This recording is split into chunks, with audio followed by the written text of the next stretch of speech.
Dengan nafas yang terengah-engah, Audi menutup pintu kamarnya, lalu ia duduk di lantai sambil bersandar di balik pintu itu.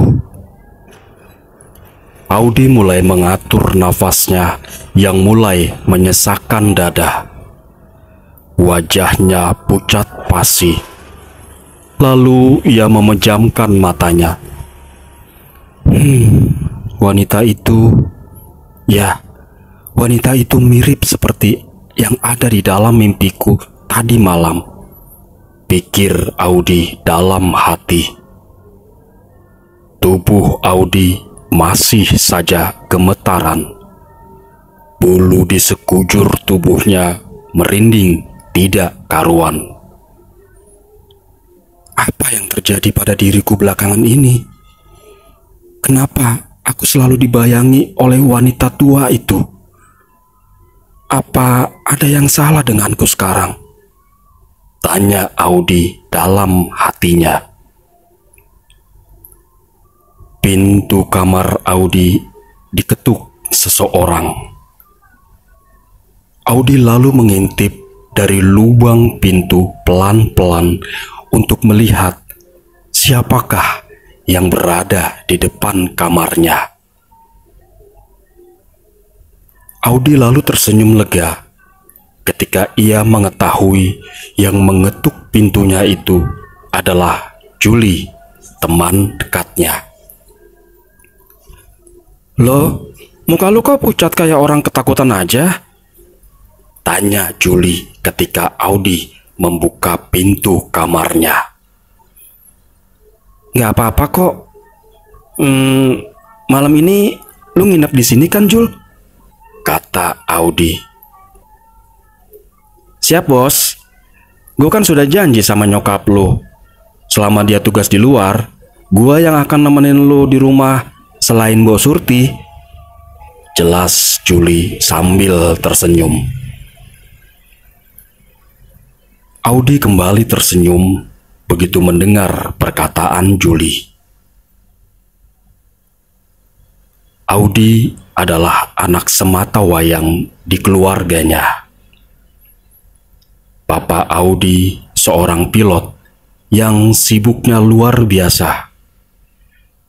Dalam sebulan biasanya papanya hanya seminggu berada di rumah dan selebihnya ia terbang mengelilingi dunia dengan pesawatnya. Sedangkan mamanya adalah seorang wanita karir yang juga sibuk. Contohnya seperti sekarang.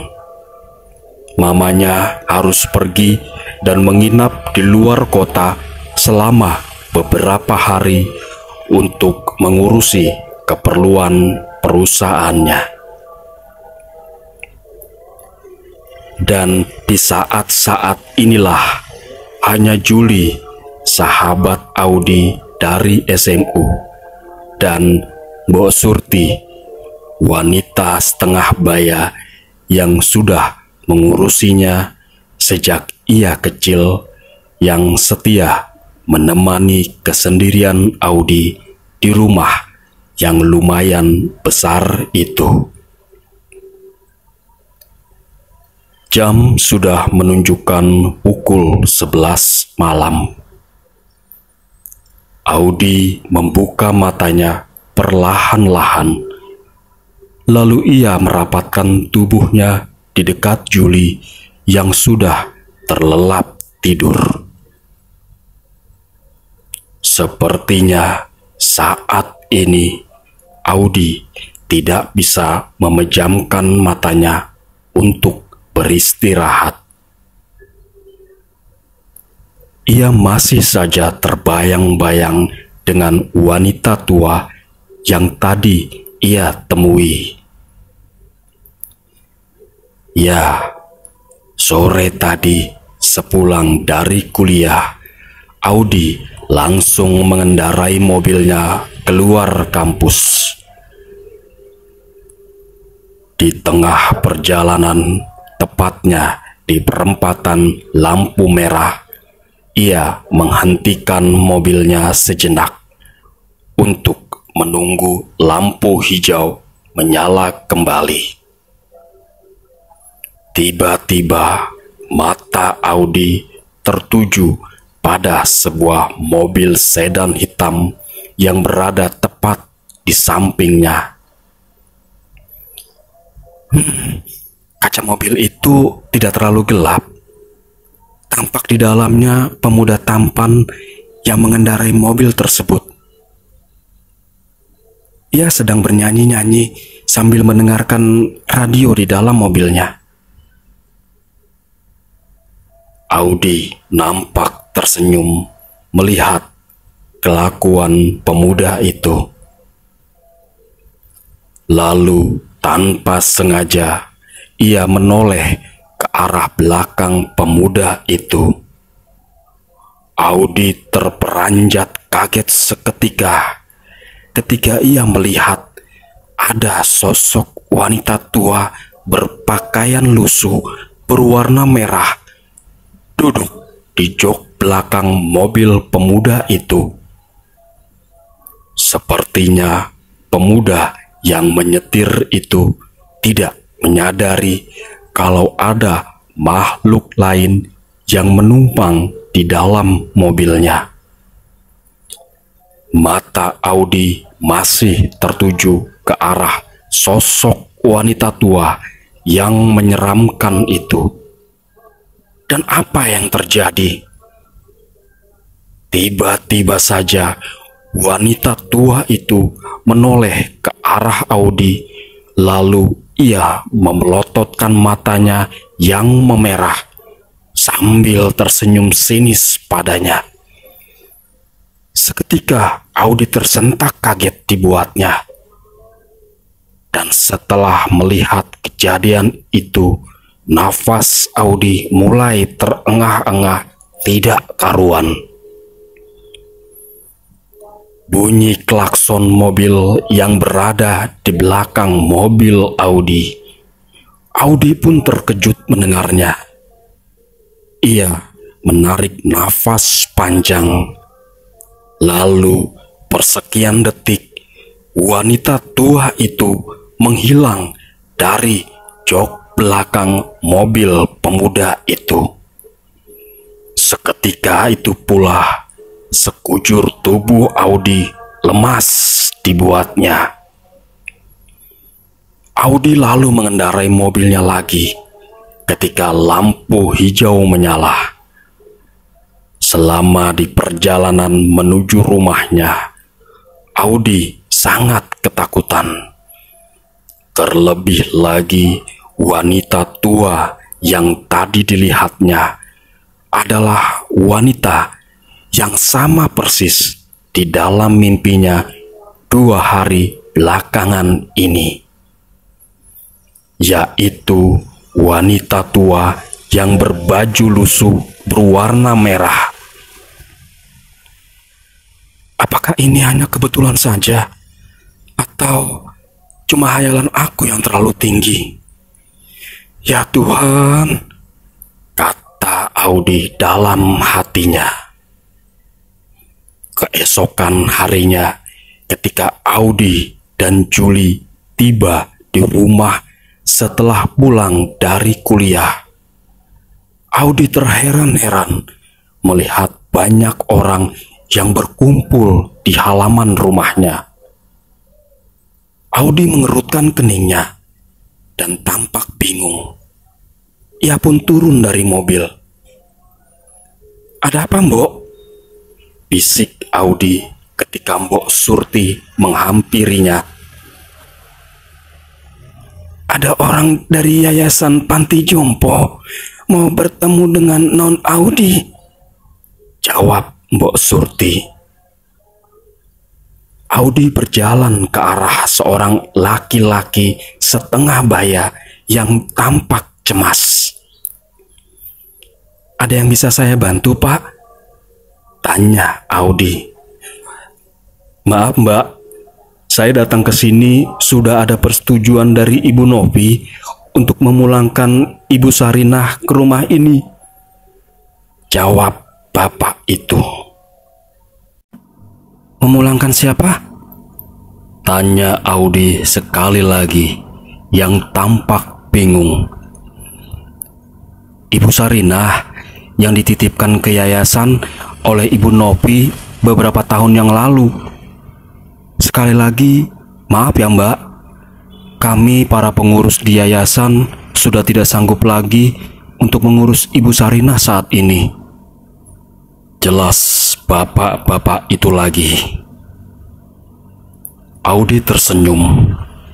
Dalam hatinya, ia masih dibuat bingung dengan perkataan bapak itu.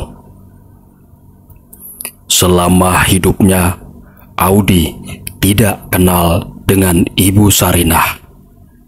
Siapakah wanita itu?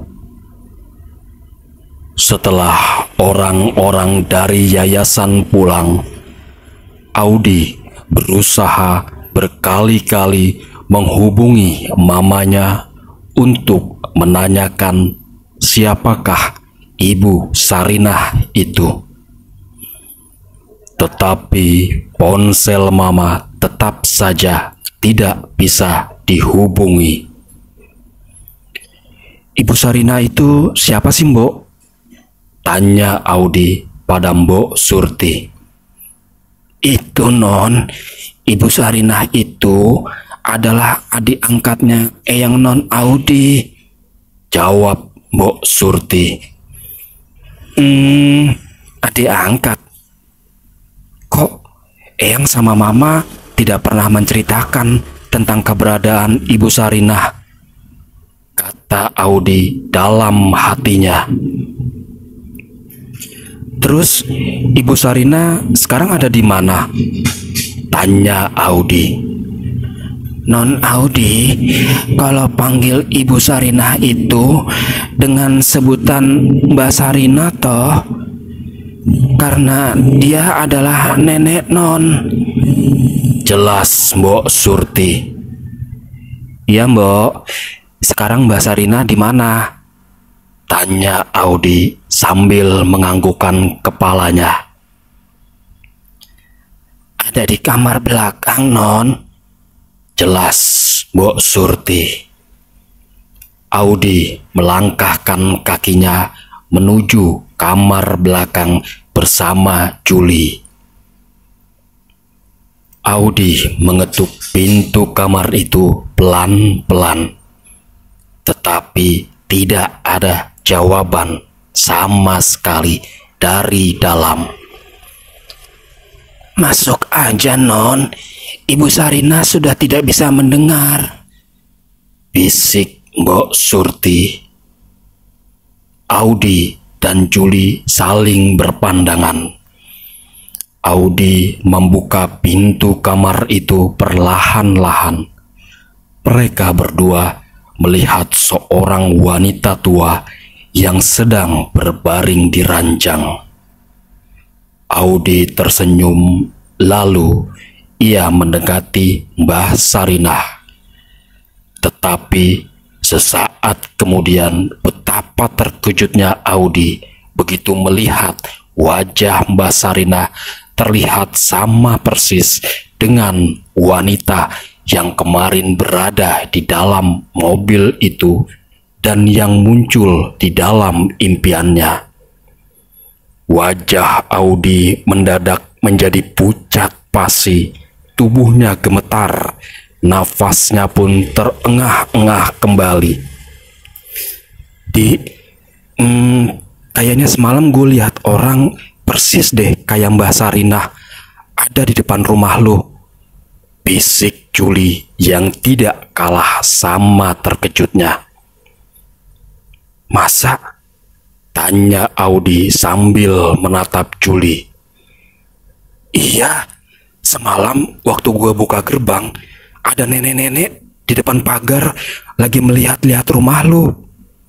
Dan waktu gue tanya, dia diam aja. Jelas Juli penasaran. Mungkin Non Juli salah lihat orang kali, kata Mbok Surti yang tiba-tiba saja ada di antara mereka dan memotong perkataan Juli. Audi dan Juli sama-sama menoleh ke belakang dan memandang Mbok Surti. Ibu Sarinah itu sudah tidak bisa berjalan lagi.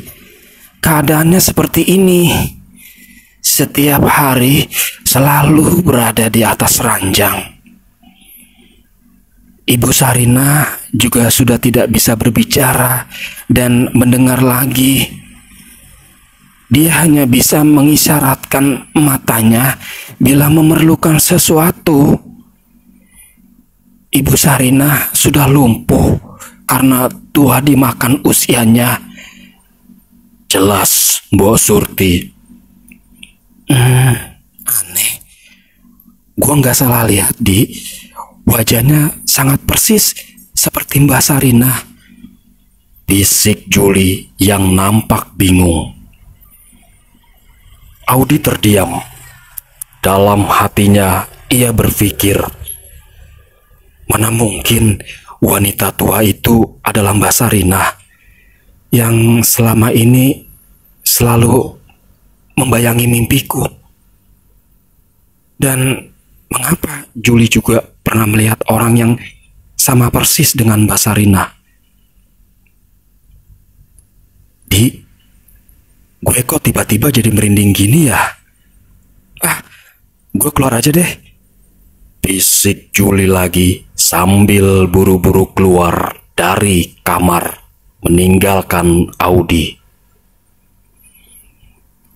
Audi masih saja memandangi wajah wanita tua yang berbaring di hadapannya. Mbah Sarinah tertidur dan tidak berdaya di atas ranjang. Wajahnya tampak menghitam dan berkeriput. Matanya cekung, pipinya kempot. Tubuhnya kurus kering seperti tengkorak yang hanya dilapisi oleh kulit yang sangat tipis. Apakah dia adalah wanita yang sama? Aku yakin Juli pasti juga terkejut melihat kejadian ini. Tetapi melihat keadaan Mbak Sarinah yang tidak berdaya seperti ini, kok aku jadi ragu untuk meyakininya, pikir Audi dalam hatinya. Tidak lama kemudian, Audi pun bergegas pergi keluar kamar Mbah Sarinah, menyusul Juli. Ini sudah malam kedua Mbah Sarinah berada di rumah Audi. Semenjak keberadaan Mbah Sarinah di rumah Audi menjadi lain dari biasanya. Malam hari terasa begitu panjang dan mencekam. Seolah-olah di setiap sudut rumah ada orang yang mengawasi dan memperhatikan gerak-geriknya. Audi merasa tidak begitu nyaman. Keadaan Mbah Sarinah masih sama seperti biasa. Dia hanya bisa terpejam dan berbaring di atas ranjangnya. Tidak ada sepatah kata pun yang bisa diucapkan. Untungnya ada Mbok Surti yang selalu menjaga dan mengurusinya. Kenapa gue jadi nggak bisa tidur kayak gini ya? Teriak Juli sambil memandang Audi yang masih berada di depan komputernya. Sama, gue juga nggak bisa tidur, Jul. Jawab Audi sambil menggaruk-garukan kepalanya.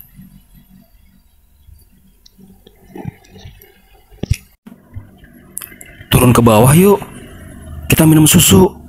Siapa tahu aja habis minum kita bisa tidur, ajak Juli.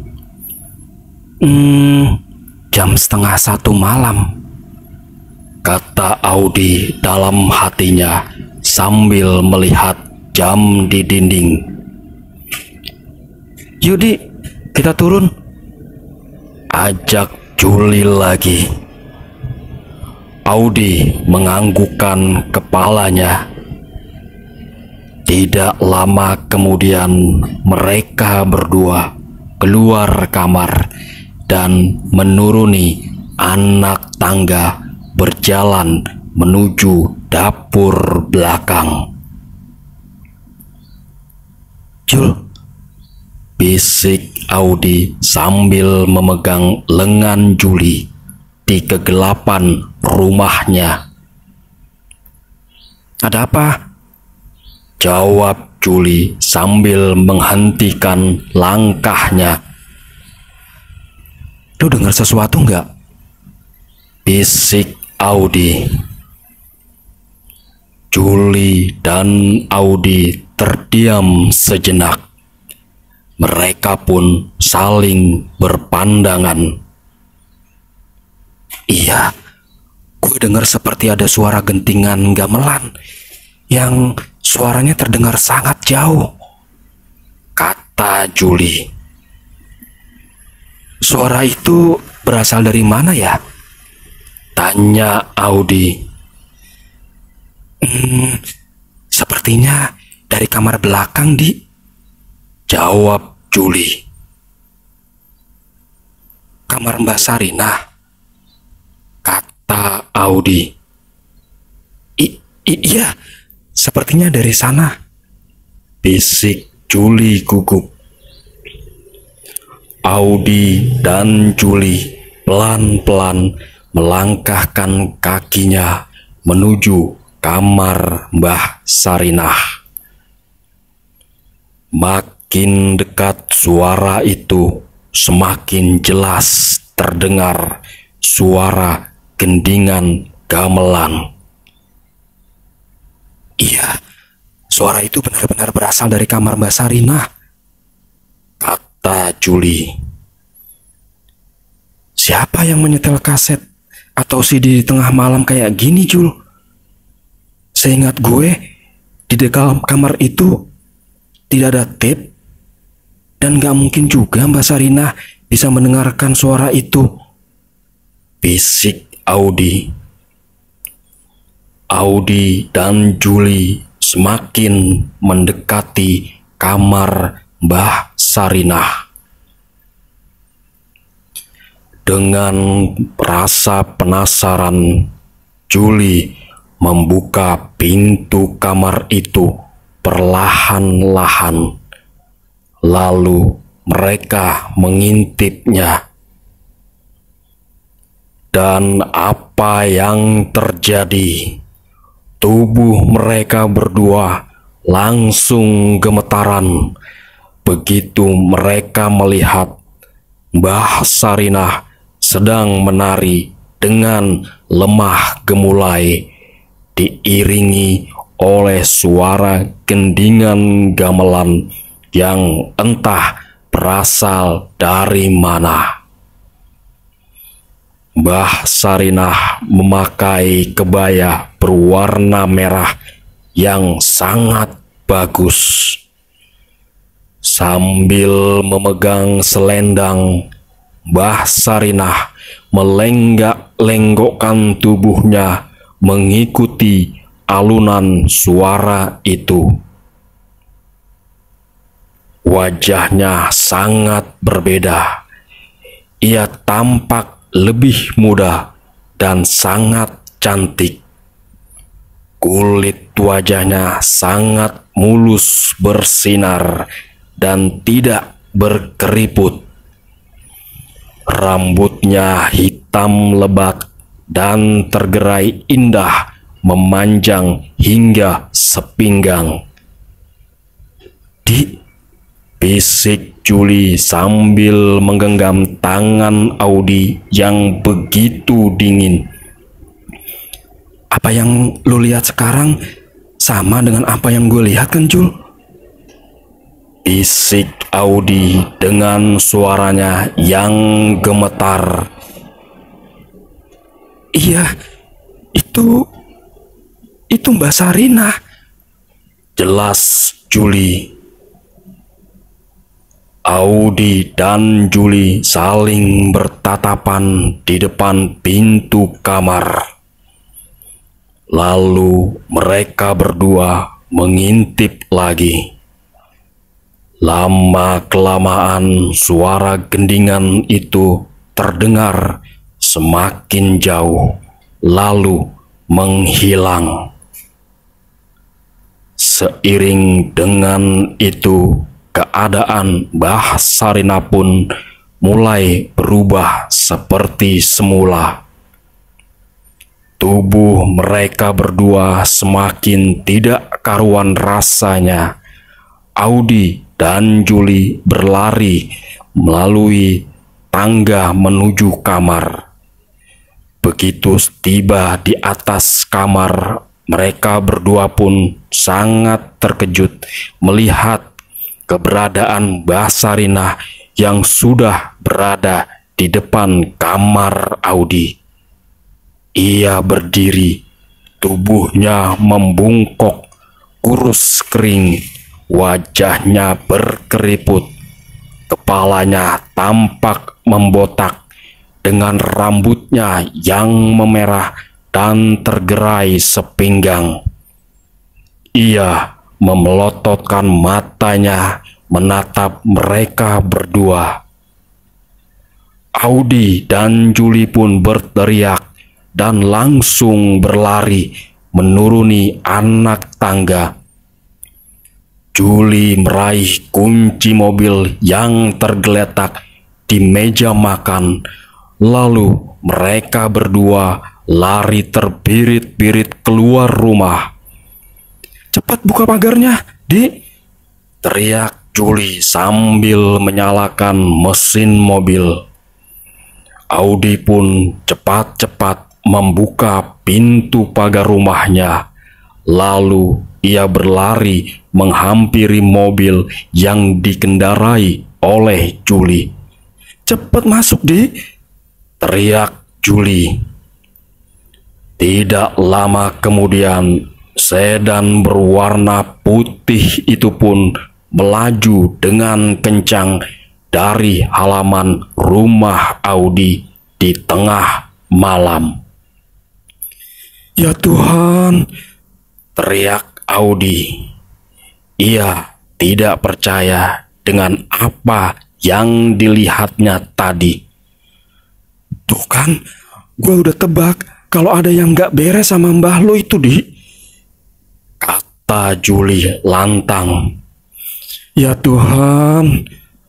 teriak Audi lagi sambil menoleh memandang Juli yang sedang menyetir. "Ada apa, Di?" tanya Juli. "Mbok Surti masih ada di rumah, Jul," teriak Audi histeris. "Ya ampun," kata Juli sambil menepuk keningnya. "Bagaimana ini, Jul? Gue takut Mbok Surti nanti kenapa-napa," kata Audi. "Terus gimana? Kita mau balik ke rumah lu lagi?" "Gue takut, Di," jelas Juli. "Terus bagaimana dong jadinya? Apa yang harus kita lakukan?" tanya Audi cemas. "Mudah-mudahan aman, Di. Kalau Mbak Surti mengunci rapat pintu kamarnya. Sumpah, gue gak berani balik lagi ke rumah lo," jelas Juli sambil memacu kecepatan mobilnya. Tidak lama kemudian, mobil yang dikendarai Juli berhenti di depan rumah yang berpagar hitam. "Ini rumah siapa?" tanya Audi. "Rumah sepupu gue. Kita bermalam di sini aja ya. Gue mau hubungi sepupu gue." Lalu Juli mengeluarkan ponselnya. Tidak lama kemudian keluarlah seorang anak laki-laki sebaya dengan mereka menghampiri mobil. "Ada apa, Jul? Ayo kita masuk," ajak laki-laki itu. Audi pun mengikuti langkah Juli dan sepupunya itu masuk ke dalam rumah.